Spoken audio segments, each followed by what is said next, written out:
Do the rich people cringe and say, don't tell them that, Robert? Yes. Don't tell people what you know. Right. Keep them poor. So my father was the head of education, PhD, all that stuff. I go home and ask him, said, why don't we learn about money in school?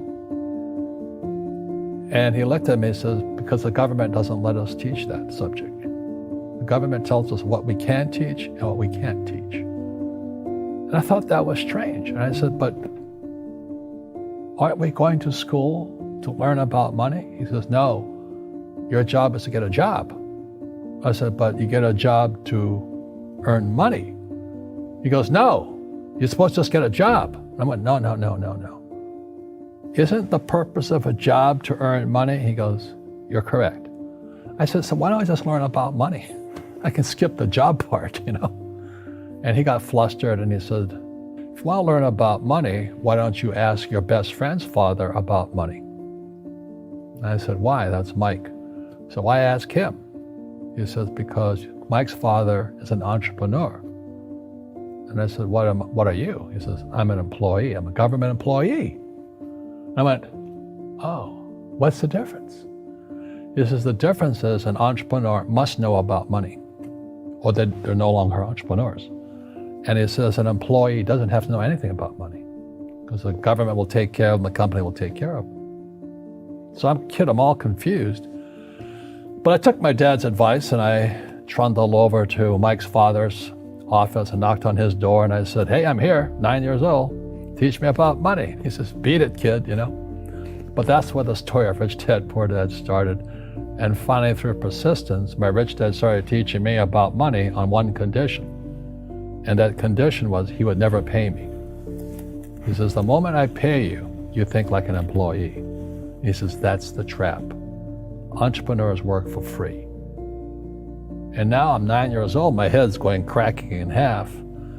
He says, you never want a paycheck. You understand that, kid? I said, okay, I got it. And he says, well, how do I make money? He says, that's what entrepreneurs figure out. It's like, so how do I learn about money? So he would just break out a Monopoly game board. So I would work for free. I'd pick up cigarette butts, and he had hotels and restaurants, and I would clean and do menial tasks. And as I got older, I started getting into office work and marketing and accounting, and I was an apprentice basically, but I always worked for free. And he would teach me about money, but the way he taught me about money was playing Monopoly. And finally one day I got upset. I said, well, when are you going to teach me about money? He says, what do you think we're doing? We're playing Monopoly. He goes, no. What do you think we're doing? We're playing Monopoly. He says, what do you think we're doing? So I don't know. I'm teaching you about money. And then that's when, you have one greenhouse. He says, there's many formulas for great success in money. There's thousands of them, but one of the best ones is found on the game of Monopoly. It still is today. 4 greenhouses, 1 red hotel. I said, what? He says, one of the greatest ways to acquire great wealth is playing Monopoly in real life. 4 greenhouses, 1 red hotel. Well, is that all there is? He goes, that's it. And he says, what do you think I'm doing? And I went, I don't know. So then he took me out and he showed me his greenhouses. And 10 years later, when I was 19, I was now in school in New York, and I come back to Hawaii, and Rich Dad had bought the biggest piece of land smack dab in the middle of Waikiki Beach. And when you go to Waikiki Beach today, you'll see the Hyatt Regency Hotel. That was his hotel. Just like the game of Monopoly. Just like the game of Monopoly. Acquired assets and they became bigger assets. He just kept what's called an assemblage, because that property wasn't that big at the time. So he had to buy out all the small guys. Because Waikiki was a little dirtwater little town. So he'd buy out this shop owner, buy that shop owner.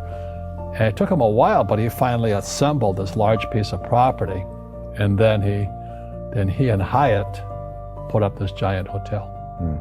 It just sold for $800 million. So that's how I learned about money.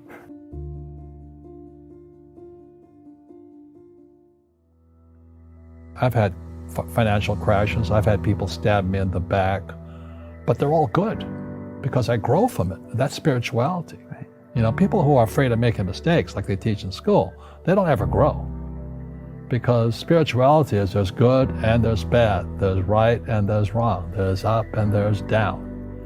Most people only want to be right, they only want to be positive. Well, you can't have that. That's not reality. Well, I wasn't poor by most people's standards, but I came from a family with a poor attitude, if you know what I mean. Because rich, poor, middle class, poverty starts with a fundamental attitude. Poverty is passed on. It's taught in your families. And middle class is taught in families.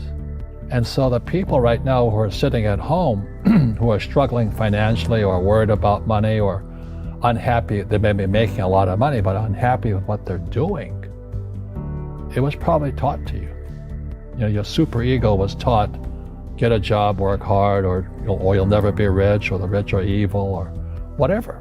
The school system will never teach you about money. The school system was designed to teach you to be an employee, which is important, or a doctor or a lawyer, a specialist, but never about money.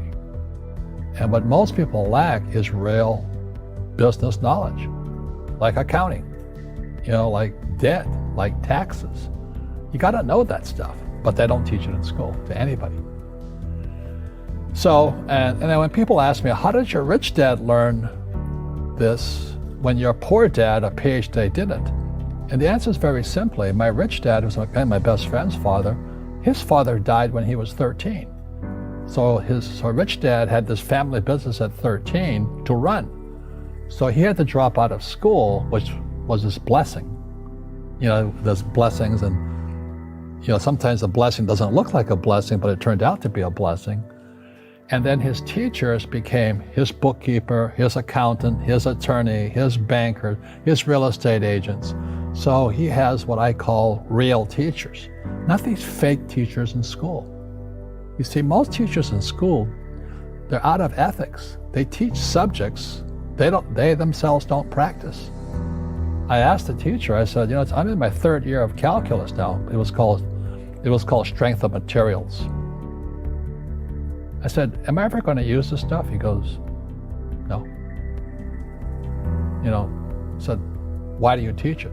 He says, because I get paid. I said, do you ever use it? He goes, no. And that's why, you have to, in life, one of the things I suggest to people, you got to find a real teacher versus a fake teacher. And a fake teacher is somebody who doesn't do what they teach. And a real teacher is doing what they teach every day. So my accountants, my attorneys, they're in it every single day. That's how I learn, because every day I'm solving problems in my business. So I have accountants and attorneys and bankers and all these people on speed dial because I'm solving problems with my team. I see you giving this knowledge out, and yeah. Do the rich people cringe and say, don't tell them that, Robert? Yes. Don't tell people what you know. Right. Keep them poor.